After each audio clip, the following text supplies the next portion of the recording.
Welcome back to Investing Talk Podcast. Today we're looking at Westwater Resources. We're going to zero in on their crucial role in the rapidly evolving EV supply chain. Specifically with their battery-grade graphite technology. Exactly. And as usual, before we start, subscribe, like, and comment to this video. It really does support the show. And if there's a specific company you want us to look into, leave in the comments below. We do read them. So let's get into the analysis of Westwater Resources. For you, the learner, the core investment thesis here is, well, it's pretty straightforward. Right. This company is positioned right in the sweet spot of the high-growth graphite segment. Graphite is, it's absolutely vital for electric vehicle batteries, and that demand is just accelerating. And analysts have noticed. They've certainly taken notice, giving the company an overall consensus rating that's quite bullish. It lands at about an 8.5 out of 10. Wait, okay, 8.5 is squarely in bullish territory, but for a company that is still, scaling production, we have to talk about reality. They're not profitable yet. So what is the immediate financial reality, and how much of that 8.5 rating is just based on future speculation? That's a fair and, frankly, a necessary challenge. The rating is forward-looking. Of course it is. It has to be. But it's anchored in a foundation of improving financial resilience. We are seeing early-stage growth. They recently reported a marginal increase in revenue per share. Okay, so something is starting to hit the income statement. Exactly. It signals their production ramp-up is beginning to show. And crucially, management has focused on tightening the belt, which has led to improved operating cash flow and stricter cost discipline. So they aren't just burning cash at an unsustainable rate. But the elephant in the room still remains profitability. Exactly. We have to acknowledge that. They still operate with a negative return on equity, or ROE. And for the learner, ROE is just a measure of how efficiently a company uses the capital shareholders have invested. Right. And when it's negative, it means they are currently, destroying capital in the pursuit of growth. However, and this is a big however, they maintain a light debt-to-equity ratio and a positive cash position. Which gives them flexibility. Crucial financial flexibility. This balance sheet stability, it kind of mitigates the risk associated with that negative ROE, at least for now.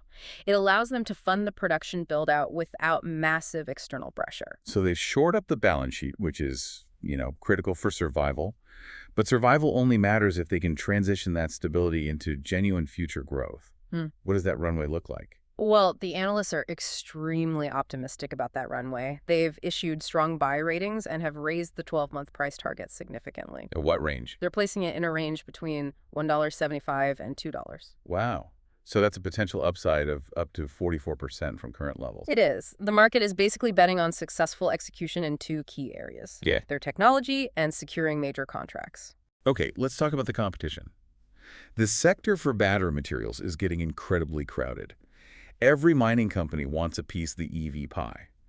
If they're operating with slim margins now, what gives Westwater Resources a sustainable competitive advantage? A genuine moat to fend off rivals. Their moat lies squarely in graphite technology, specifically their ability to produce greener battery-grade materials. And that's the key differentiator. It is, because it sets their product apart from the standard, often dirtier graphite sourced from other parts of the world. They've really enhanced their reputation through a clear commitment to ESG and sustainable mining practices. Why does green graphite matter that much right now? Is it just good PR? Oh, it's way beyond PR. It's no longer optional. It's pretty much being mandated by the supply chain. How so? Automakers are under immense regulatory pressure, particularly in Europe and North America, to demonstrate full traceability and low carbon intensity across their entire battery supply chain. So if Westwater can deliver a consistently greener product, they shift from being just another commodity supplier to a premium specialty materials producer. And that, right there, that validates those higher analyst price targets, because it means they can potentially command premium pricing and secure those really sticky long-term contracts. Okay, here is where the high-stakes maneuvering comes into play. We saw news about a significant and, frankly, a counterintuitive shift in their major agreements that impacts their near-term revenue. Help us understand the strategy behind that. This is the very definition of a calculated gamble in the material supply business.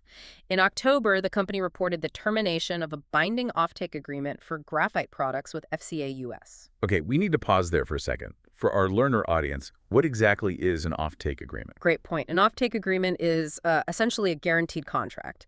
A buyer, like an automaker, agrees to purchase a specific amount of product, in this case processed graphite, at a predetermined price in the future. So it's guaranteed revenue. It's absolutely critical for a company like this because it provides that guaranteed revenue, which allows them to secure financing to build their processing facility in the first place. Losing one is usually a huge red flag. So terminating that deal with FCA US looked like a severe blow, a huge blow to their near-term revenue outlook.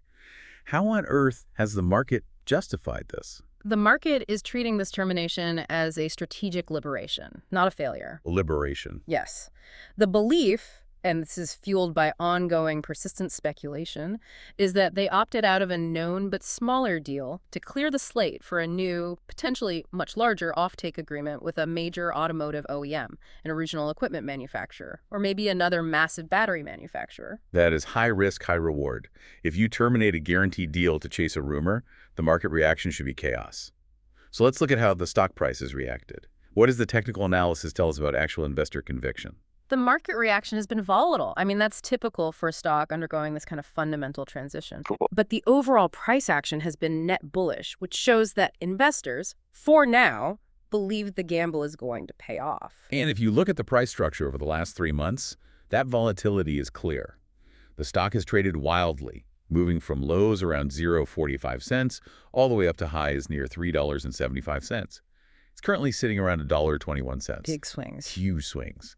However, those resulting higher lows show growing sustained investor interest. Despite the swings, accumulation is clearly happening at these higher levels. So what are the critical technical levels that investors need to watch to confirm this bullish conviction? We're looking at 2 key zones. Key technical support is clustered right around that $1.90, to $1 level. The psychological dollar mark. Exactly. Maintaining that is absolutely essential for the bulls.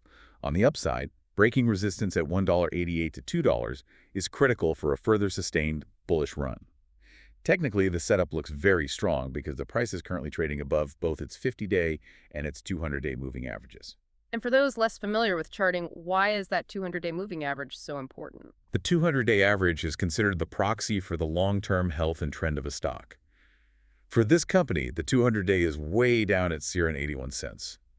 So being comfortably above that level signals that the long-term trend remains positive, regardless of any short-term volatility. And if we look at momentum, does the stock have gas left in the tank, or is it just overheated from that massive swing up to $3.75? The momentum indicators are actually quite encouraging.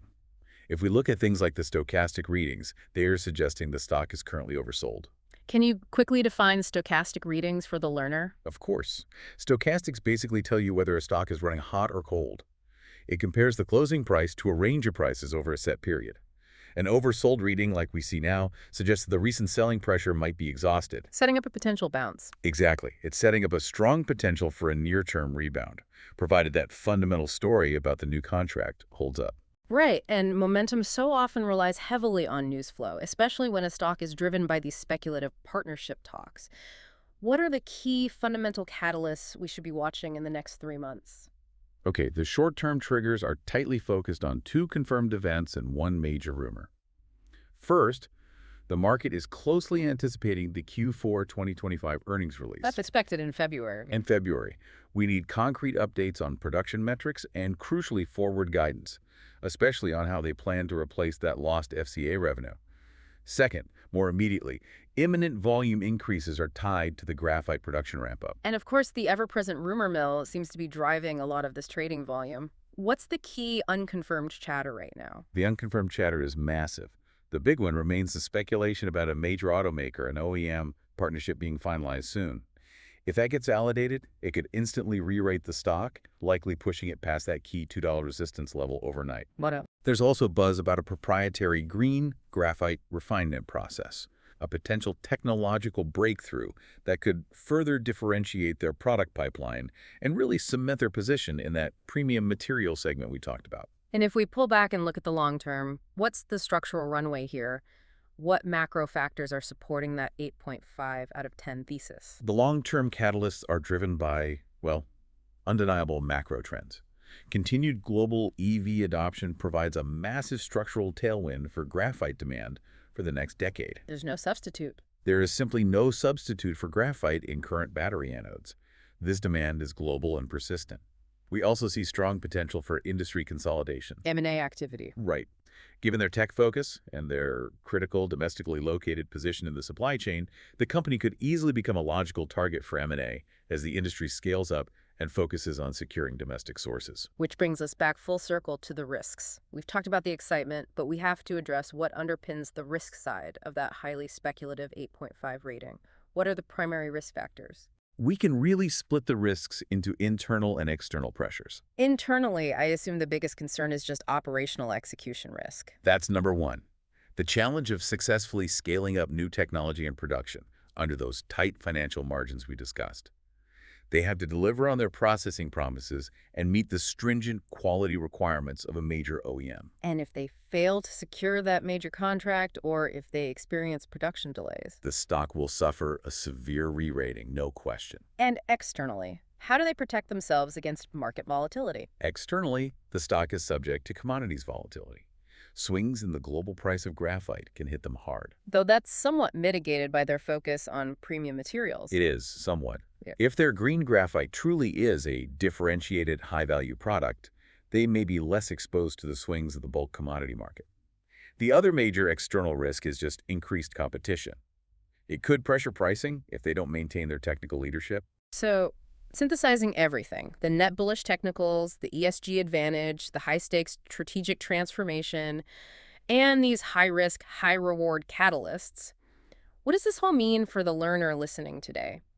How should we ultimately view Westwater Resources? The analysis suggests this company is attractive for two distinct types of investors, but both need a high tolerance for volatility. Absolutely. First, you have those looking for short-term trading opportunities. Right. Pure catalyst trading around Q4 earnings and those partnership rumors. And second, It's a solid consideration for those interested in a long-term holding based on sustained technology leadership and the structural growth of the EV market. Their balance sheet flexibility and critical position in the supply chain underpin its durable edge. But you have to remember, until that new major offtake is announced, this remains a highly speculative yet potentially explosive growth play. a balanced and necessary assessment. So here's a final provocative thought for you to ponder. Given the reported termination of the large FCA offtake agreement and the persistent high-volume rumors of a new major OEM deal being imminent, a deal that really must be bigger to justify the risk, how much of the current bullish technical momentum is already pricing in a successful partnership announcement?